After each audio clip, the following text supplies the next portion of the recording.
today's video, eto na po ang episode 5 ng Singapore 2. Ay, taray, may pagtulog. Ito nga po pala ang pagganap ni Jewels, guys. Si Mario Kart naman po ang bida for this episode 5, mga main. Yung nakikita niyo dito, guys, sa video na hawak ko na bilog, ay need namin na makompleto ang 6 na stamp na meron dito.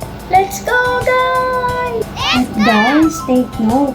Ito nga pala ay free lang. Opo guys, tama po kayo nang narinig. Wala po siyang bayad.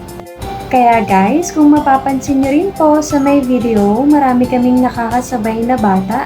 At kaya naman, marami din pong nag-enjoy ditong family guys. At syempre, kasama na rin po kami dito. At biruin nyo yun, naka 4 stamps na po kami. Dalawa na lang at mapapasa kamay na namin ang free sticker. Let's go! Let's go! Samahan nyo na po kami hanapin yung last 2 cards. Oops! Tapos na po sa pang 5. Hanapin na lang natin yung pang 6.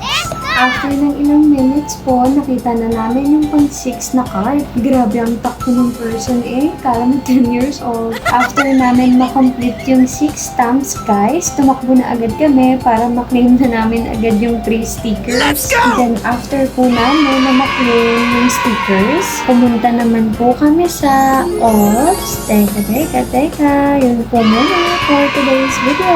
Bye-bye, guys!